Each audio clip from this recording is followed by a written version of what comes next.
Okay, so welcome to your notes about methods of motion. So when I refer to methods of motion, essentially I'm referring to how can we describe motion, or what quantities can we use to describe motion. One quantity is displacement. So displacement is a change in position. It is not necessarily the total distance traveled, and in fact displacement and distance are entirely different concepts. Displacement has to be relative to an x-axis, and displacement is going to have a positive or a negative sign depending on which way I moved on that axis. Now I could move left or right horizontally, which would be an x displacement, or I could have a y displacement, which means I'm moving vertically either up or down. Now the word change, we're going to use this Greek letter delta to represent change. So anytime you see this triangle, it's not really a triangle, it's actually the Greek letter delta, and that represents a change in something. Now to find the change in something, we're always going to subtract the final amount minus the initial amount. One example I like to use is a bank account. Let's say I had $100 in my bank account, and then after payday I have $500 in my bank account. The final amount I had was $500. The initial amount was $100. 500 minus 100 is 400, and $400 was the change in my bank account, right? It went up by $400.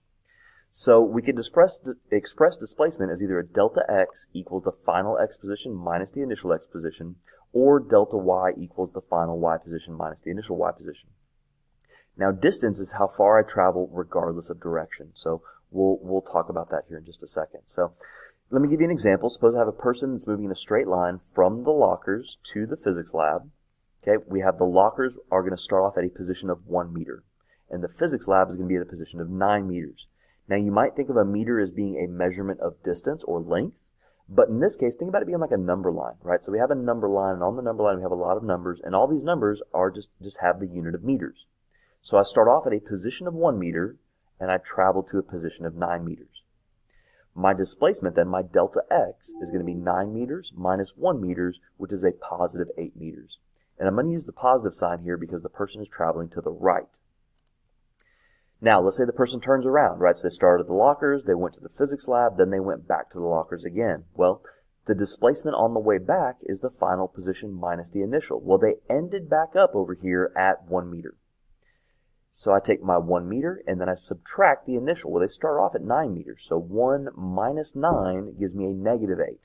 And so this negative 8 meters is the fact that they traveled 8 meters to the left. That's where the negative sign comes from. So what's the displacement of the entire trip? Well, the displacement of the entire trip is 0 meters, right? They started off at the lockers. They ended at the lockers. That was at a position of 1 meter. So 1 meter minus 1 meter gives me 0 meters. What's the total distance of the trip? Well, distance, I don't care about direction, right? I went 8 meters to the right, 8 meters to the left, add those together for a total of 16 meters. Another thing that we can use to describe motion is going to be velocity. So velocity is defined as the rate at which displacement changes. Now, when I use the term rate, I'm taking a quantity, I'm dividing it by time. So we're wondering how much time did it take for whatever it was to happen. And if I divide it by that time, I get the rate at which that thing happened. So in this case, it's the rate of displacement, or the rate of displacement change, right? So I've got my velocity here. On top, I have displacement, final position minus initial. And on the bottom, I have the amount of time that went by, or the change in time. Now, speed is a little bit different, right? So average speed is the rate at which distance changes. And so on the last slide, we talked about the difference between distance and displacement. Speed is the rate at which distance changes. Velocity is the rate at which displacement changes. Sometimes those are the same thing, but not always. Let's look at an example here. So I have a quarterback throws a pass to a defender on the other team who intercepts the football. Assume the defender had to run 50 meters away from the quarterback to catch the ball, then 15 meters towards the quarterback before he's tackled. And the entire play takes 8 seconds. Well, let's find the defender's average velocity, right? So I know the defender runs 50 meters away from the quarterback, and then he runs 15 meters back towards the quarterback. So overall, his final position compared to his initial position, he's moved 35 meters. Okay? He's moved 35 meters. So 35 meters was his displacement, or 35 minus 0. I divide that by the time, and I get 4.38 meters per second. Okay, meters on top, seconds on bottom, meters per second. But let's look at the defender's speed, right? Well, speed doesn't care about direction. So instead of having 50 minus 15 like I did here, 50 minus 15 to give me 35, instead of having that, I add those two together, right? He traveled a total distance of 65 meters. And then 65 meters divided by 8 seconds is 8.125 meters per second. Now notice that the unit is the same for both speed and velocity, right? It's meters per second. That's a derived unit because it's made up of two fundamental units. Okay, meters is a fundamental unit and seconds is a fundamental unit. Acceleration is another way that we can describe motion. So acceleration is the rate at which velocity changes. So acceleration is the rate at which velocity changes. So rate means I divide by time again. In this case, I'm going to take the change in velocity and divide it by time. How quickly did the velocity change? Is the person speeding up or is the person slowing down? Let's say I have a truck accelerates from 10 meters a second to 30 meters a second. So the truck is speeding up, right? 10 meters a second is his speed, then it goes up to 30 meters a second. And he does this in 2 seconds. What is his acceleration? Well, the final speed was 30 minus the initial speed of 10 divided by the time that it took to do that. So 30 minus 10 is 20. 20 divided by 2, I get 10 meters per second per second. That's probably a new unit to you, right? Look at what I have on top here. I have meters per second on top, and then I'm going to divide it by seconds again. So meters per second per second. Now that could also be called meters per second squared. Okay, so meters per second squared is the unit for acceleration. And that comes from the fact that I'm taking the unit for velocity, I'm dividing it by seconds again, and that squares the seconds down on bottom. Now let's say the same truck then slows down to 5 meters per second in 4 seconds. Okay, so my final speed now will be 5 meters a second. I started off at 30 meters a second, right? That was where I ended here, right? I went from 10 to 30, I stopped at 30, then I slowed down to 5. So 5 minus 30 divided by 4 seconds. 5 minus 30 is a negative 25 meters a second divided by 4. And I get a negative 6.25 meters per second, or meters per second squared. Notice that the negative sign here is indicating that I'm slowing down, and then the positive sign here is that I'm speeding up.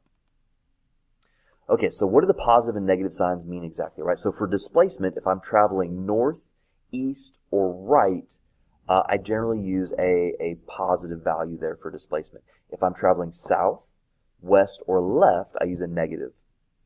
For velocity, right, if the rate at which you're traveling is north, east, or right, then I use a positive sign.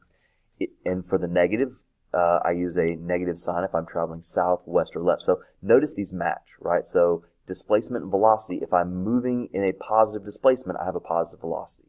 If I'm moving in a negative displacement, I have a negative velocity. Now acceleration is the tricky one, right?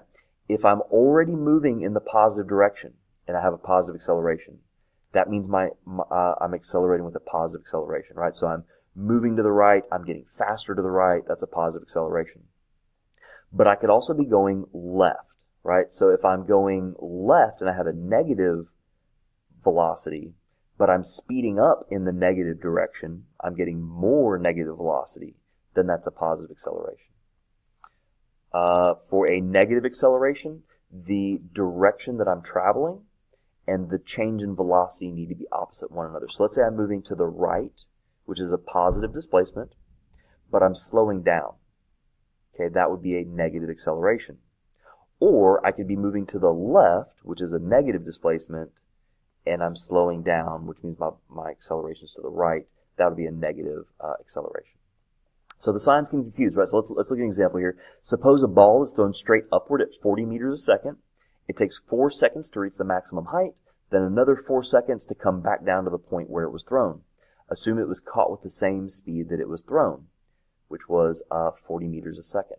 Calculate the acceleration upwards and downwards. Okay, so going upwards, right, the acceleration, it's going to be the final velocity minus the initial velocity. So when it reaches the peak here, the ball comes up, it gets slower, slower, slower, slower. At the very top, the velocity is 0, right? You can kind of think about it going up and think about almost just kind of pausing in the air for a second before it starts to come back down.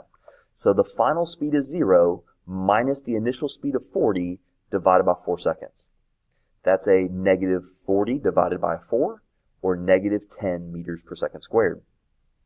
Now on the way down, what happens, right? So on the way down, the final velocity is going to be a negative 40 meters a second, right? The ball went up, it's coming back down, it's moving in the negative direction, it has a negative displacement, and then it hits my hand where I threw it. So at the moment it hits my hand, it's 40 meters a second again, the same speed it started with, but it's going in the opposite direction, right? It's moving down now instead of up. So the final speed is a negative 40 meters a second. minus the initial speed, this was the speed at the top, which was 0, divided by 4. And again, I get a negative 10 meters per second squared. So the acceleration was the same going up and going down. But think about what was happening. On the way up, it was slowing down, slowing down, slowing down, slowing down, slowing down. On the way down, it's speeding up. It's getting faster and faster as it falls. And both of those cases are going to be negative accelerations, right? One, it's getting faster, but in the negative direction. The other one, it's slowing down in the positive direction. Both of those are negative accelerations.